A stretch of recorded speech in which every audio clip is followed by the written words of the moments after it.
Alors comment recueillir justement toutes ces informations de satisfaction auprès de notre clientèle, donc lors justement de ce qu'on appelle de marketing après-vente. Donc première possibilité, c'est de mettre à disposition des clients une boîte à idées. Donc justement, dans cette boîte à idées, sous forme de petits papiers où le client va pouvoir inscrire justement ce qu'il pense ou une idée. C'est le principe d'une boîte à idées. Donc le client va pouvoir suggérer des améliorations, donner son avis, des envies, ça se fait beaucoup en magasin, et de faire bien sûr des critiques si possible.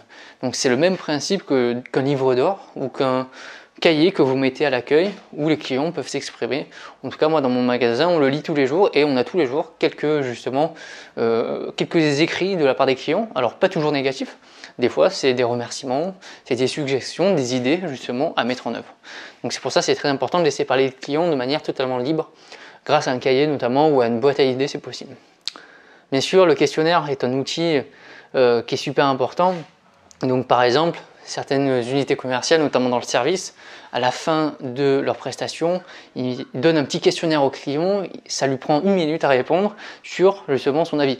Même dans les toilettes publiques par exemple, ça arrive qu'il y ait un automate juste en sortie des toilettes où vous pouvez soit appuyer sur le bouton vert, sur le bouton orange, sur le bouton rouge pour donner votre satisfaction par rapport à la propreté notamment du lieu. Donc c'est des choses qui arrivent, c'est un petit questionnaire en fin de service qui permet d'avoir une idée de la satisfaction du client directement. Après bien sûr, autre moyen de recueillir les informations, c'est les vendeurs qui sont directement en contact avec la clientèle et qui vont, justement ils vont être en contact avec les clients. Donc les clients vont leur faire régulièrement part de leur insatisfaction ou de leur satisfaction par rapport à un précédent achat. Donc c'est important d'être en communication avec eux pour pouvoir avoir tous ces retours et vite réagir. Après, bien sûr, le courrier, il y a encore des clients qui envoient des courriers aux entreprises ou à la répression des fraudes, bien sûr, par rapport à des choses qui se sont passées. Et des mails aussi, notamment, par rapport à des choses souvent négatives qui se sont passées, où ils ont peur de ne pas être entendus, parce qu'il y a beaucoup de personnes qui vont s'adresser à l'accueil, et celui à l'accueil va dire oui, oui, je vais le faire, et la plupart du temps, il ne va pas le faire. Donc pour être sûr, il y a des clients qui envoient directement des mails, parce que bon, c'est très facile de trouver un mail pour un magasin maintenant. Donc c'est un moyen justement de gestion des réclamations. Après, vous avez aussi le téléphone.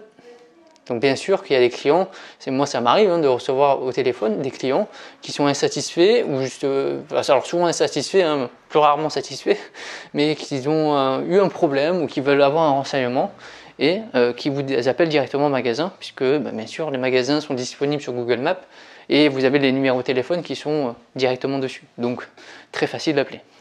Les forums de discussion aussi sont un moyen justement de gérer cette après-vente. Donc il y a des personnes qui vont poser des questions par rapport à une utilisation, qui vont poser des questions par rapport à des dysfonctionnements, pour savoir est-ce que les autres personnes ont eu aussi ces problèmes-là et comment les résoudre aussi. Vous avez les pages Facebook des enseignes, donc les réseaux sociaux, très utilisés pour donner leur avis. Donc là, ils vont partager et prendre contact directement avec l'enseigne grâce à la page. C'est un moyen très efficace pour rentrer en contact directement avec l'enseigne et donc faire part d'une idée ou d'une réclamation particulière.